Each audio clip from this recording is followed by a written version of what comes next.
Ever get that rush when you're onto something totally new? Well, That's what we're diving into today, the Ethiopian Securities Exchange. The ESX. Yeah, exactly.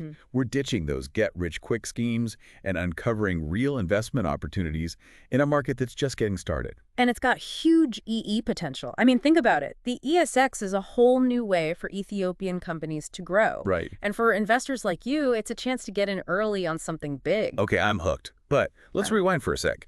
I get the stock exchange idea, but what makes the ESX different? Like, why is it not just another New York Stock Exchange? That's the exciting part. It's designed specifically for the Ethiopian economy, not just a copycat. Interesting. You'll see a lot of focus on things like agriculture and telecommunications, areas where Ethiopia is really growing. So it's less about betting on the usual suspects and more about understanding Ethiopia's unique market. Exactly. Got it. Now, I'm picturing all these companies racing to be listed on the ESX. How does that work? It all begins with something called an IPO. Okay, an initial public offering. Right. Imagine a company, say an Ethiopian coffee producer, Yeah.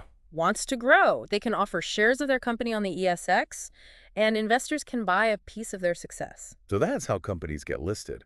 But as an investor, how do I actually buy and sell these shares? You'll need a brokerage account. Like a passport to the ESX. Exactly. It's how you'll access the market, make trades, manage everything. So finding the right brokerage is key. Absolutely. You want one that's regulated by the Ethiopian government. Makes sense. And look for a user-friendly platform, reasonable fees. Yeah. And ideally, some educational resources wouldn't hurt. So you're not totally lost. Yeah, exactly. Okay, got it.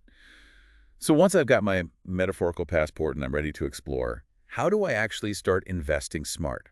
What are the strategies here? That's where it gets really interesting. Okay, tell me more. You see, with a brand new market like the ESX, there's a unique advantage, the buy and hold strategy. Right, we hear that term a lot in the investing world.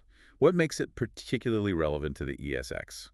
Because early buy and hold investors in a market like this, they're in a prime spot to benefit from its long-term growth. I see, so you're saying... It's like planting a tree in really fertile ground. Oh, okay. You give it time to grow strong roots, weather a few storms, and it could turn into something really amazing.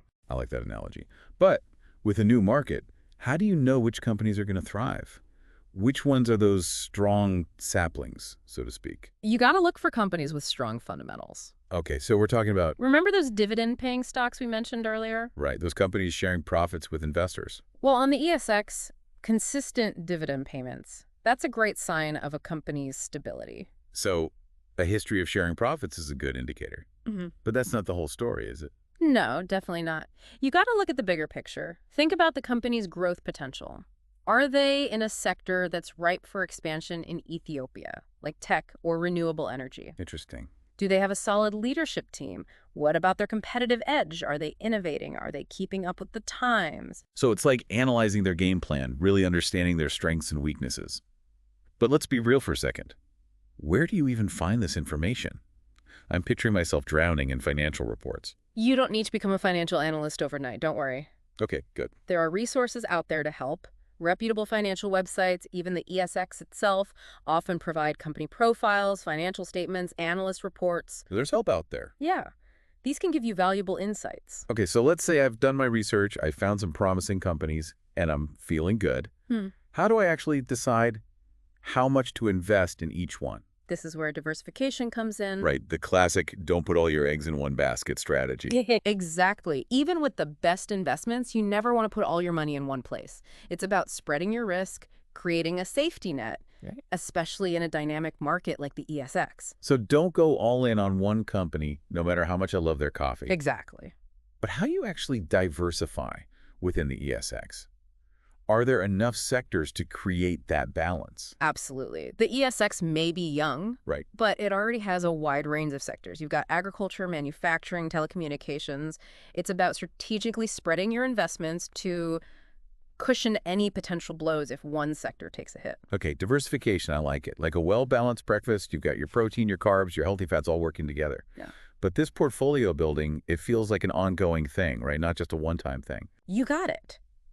Building a diversified portfolio isn't a set-it-and-forget-it kind of deal. It's a dynamic process. You need to keep an eye on your investments, adjust your strategy as needed, Of course. and maybe even revisit your initial investment goals as life throws you curveballs. Because Let's face it, life rarely goes according to plan.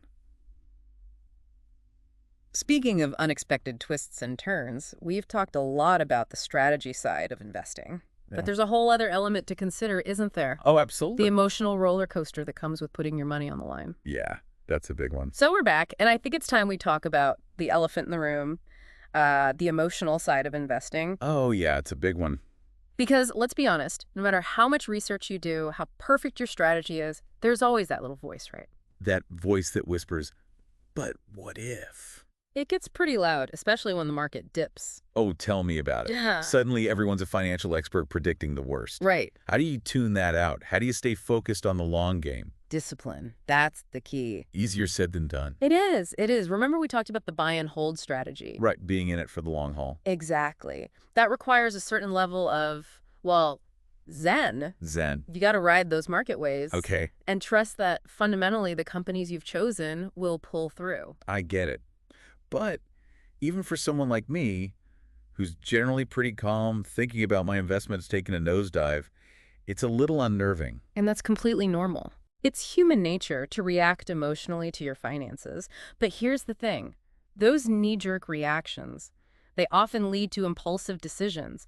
And those decisions can really mess up a well-planned strategy. So how do you resist that urge to hit the panic button when your portfolio feels like it's on a roller coaster? First, remember, you're not alone. Oh, good. Every investor has those moments of doubt. From the seasoned pros to the newbies, it's part of the game. Okay, that is oddly reassuring, actually. Right.